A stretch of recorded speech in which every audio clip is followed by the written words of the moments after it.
Hi YouTube, Lizzie B here. So sorry it's been forever since I've done a video. I think it's been over a month. I recently had a death in my immediate family, and it was someone in my household, and devastated by this death, and so I've just kind of taken the time to mourn this family member, and that takes time, and so I wasn't able to make any videos, but now I'm back, and just wanted to make this, I always say quick, but I don't know if this is gonna be a quick video, but either way, guess what tonight is?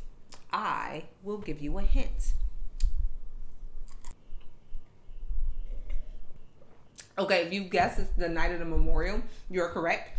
I got one of these not too long ago. And it's funny, I was so excited for Jehovah's Witness to come to my door because we thought they were never coming back. Shortly after I'd woken up, and then I'd woken my husband up from the truth, from the watchtower, a Jehovah's Witness that came to our door. This was like maybe 6 months ago or so.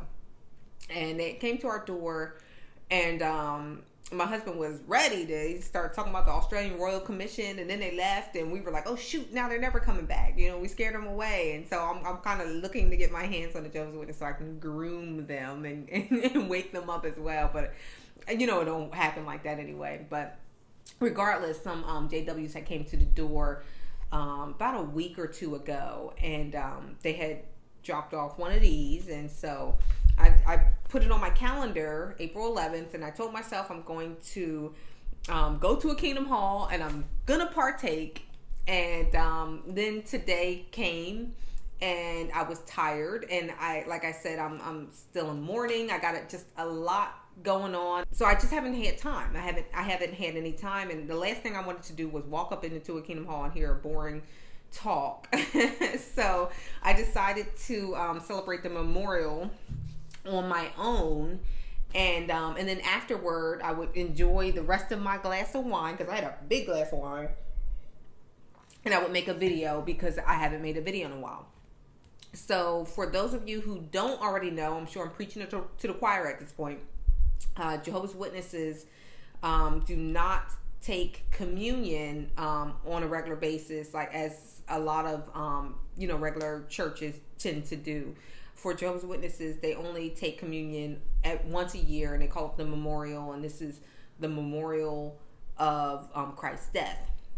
And they believe that only 144,000 people are able to partake of the emblems on this date. And those are the people, those would be God's anointed, and they are going to live in heaven and rule beside Christ, while the rest of us who are not anointed by God will live and inherit the earth, as it will be a paradise, and will be petting tigers. And it's so funny, with all of these XJW videos, I did not realize how much the petting the tiger and petting the lion, hugging koala bear dreams was so prevalent within this whole organization. I had no idea. I thought that was just me and my family. Just we're like, that's all I wanted to go to paradise for. That was it. I just want to hug a lion. That was my whole. I was like, okay, I will do whatever I need to do in this lifetime. I will waste away in this lifetime just so I can pet a lion and hug a panda bear. Like, that was my dream. But now that I've woken up and I realize that there's more, to this life, and that I don't want to squander away the life that I have over some belief that I don't even know, whether that is legitimate or not. And from what I do know is that we've been lied to. I said, you know what? I'm going to just live this life to the fullest, and that's what I'm doing now. But also, when it comes to the memorial, I decided that why not partake. I don't know that I believe everything that the Bible has to say, but why not, why, I don't want to say celebrate, but why not commemorate Christ's death? And if he's telling us, everyone, because Jehovah's Witnesses believe that he's only talking to the 144,000, that the Bible is really written only for the 144,000. But I've come to realize, as I always thought, kind of as anybody that has any sense would know that the Bible's written for everybody. And so if Christ is telling us that this provision is for all of us, that this is about all of our forgiveness, then, cheers.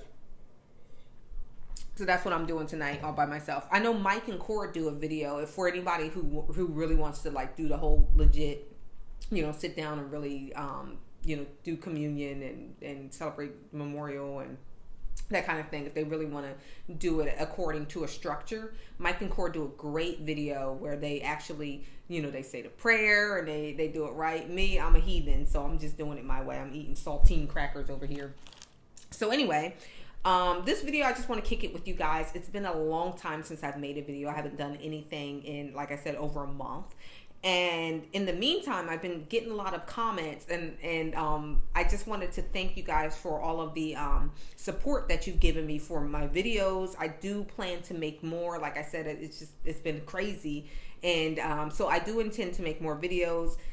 But in the meantime, I did want to address one thing. I've been getting a lot of messages, and I did not know I was getting messages. I had saw one, I don't get notifications when I get messages, so I'm going to just start checking them on a regular basis on my own now. And so I apologize for anybody that sent me a message and they haven't gotten a reply. I promise I will get back to you within the next few days. And hopefully, like some of you, I'll have to just get back to you via video. But there was one message that I got that I wanted to see if I can do an answer via video. I hope this person that sent me this message is watching. But they had asked me a question. I hope you don't mind. I'm going to read your question out loud. I will not say your name. So here's the question. They said, "Hi, my name is Blink, and I'm a 19-year-old Christian, and I need some advice because this girl I like is a Jehovah's Witness. She used to go to my high school, and once high school finished, she left. 2 years later, she has re-entered my life, which I feel is a blessing, especially since we have similar views and beliefs. But the problem is the fact that she is a JW and a devoted one as well. She just got baptized. How do you think I should go about this, especially since I'm not a JW myself? Maybe I should leave it, or is there hope? I honestly want to be with her because people my age that are spiritually in touch and have decent morals are hard to come by, especially in my generation. Thank you for taking time out to read this, and I hope to hear from you." Okay, so this is kind of this is a tough one, and let me preface this to say that I am not an expert on like love and all of that. I'm not, but I'm gonna just give you my personal opinion on this. Take it or leave it. This person, you said that she is devoted. She's a devoted JW. First of all, you said that you guys have similar views and beliefs. I don't believe that. Because the fact that you want to date this girl lets me know that y'all don't have similar beliefs. When it comes to dating, as far as Jehovah's Witnesses, beliefs go, you don't date outside the organization. You don't marry outside of the organization. That within itself is not, that's not something that Jehovah's Witnesses believe in. And so because of that, that's a huge barrier to entry for you. Secondly, what do you know about this girl as far as her mental health? She just got baptized. If you've seen any of my videos, you know that I warn against the Jehovah's Witness religion because I believe that is a destructive cult. Another thing that I strongly believe and that I've experienced with my 30 plus years within this organization is that there's a lot of depression within this organization.